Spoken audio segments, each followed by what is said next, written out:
Na tinawag talagang napakahusay, napakasipag.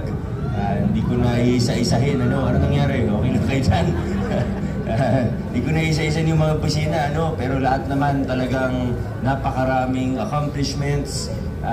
Tayo naman po sa buong lokal na pamahalaan, kahit yung mga hindi po nagwagi sa ating top performing offices sa ilalim ng ating praise committee. Sa totoo, marami rin naman mga opisina na, lahat ng opisina natin, may mga kanya-kanyang accomplishments, maraming nagawa. Ngayong 2024, siguro may mga ibang opisina lang na kailangan improve yung documentation side na lang, yung mga MOB natin at lahat. Yung iba naman ay naalos lang doon na rin pero ganun talaga, syempre, pagka may awarding, may mananalo at may hindi mananalo. Yung mga absent, wala silang GC. Hindi, joke lang. Yan, joke lang po. Alam ko naman na pag ganitong malapit na magpasko, marami na rin gumagamit ng mga leave. Mga hindi pa nagagamit ng leave, ginagamit na yung mga vacation leave nila.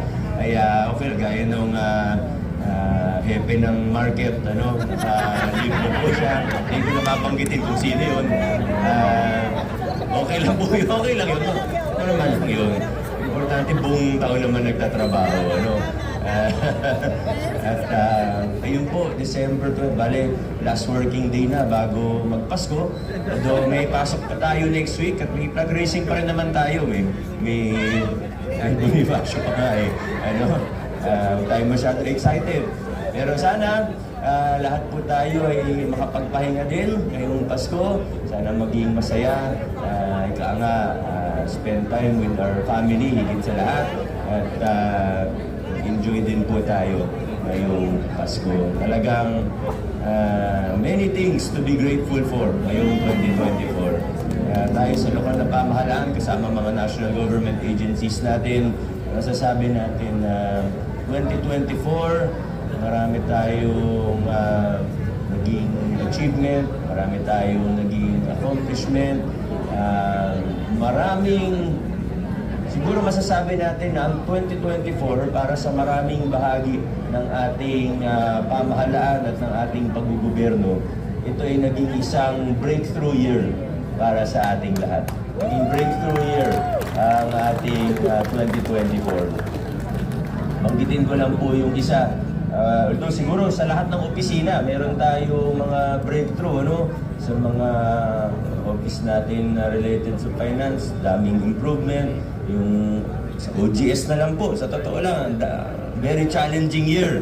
Ang daming pagsubok, pero sa gitna ng lahat ng pagsubok, talagang makikita natin, bumilis sa mga proseso, umayos ang mga bagay-bagay, kaya talagang congratulations. Pero yung babanggitin ko po, dahil related po ito sa ating lahat, sabi nga nila, ang lifeblood ng isang organisasyon ay ang human resources.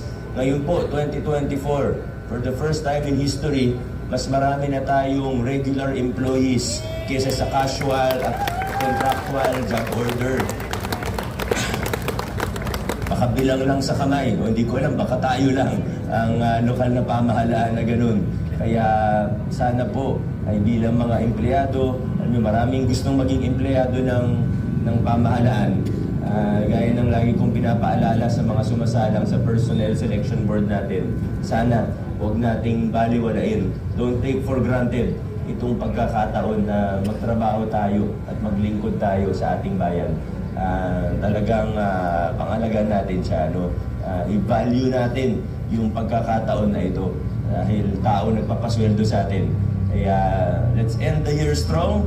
Let's start the new year even stronger.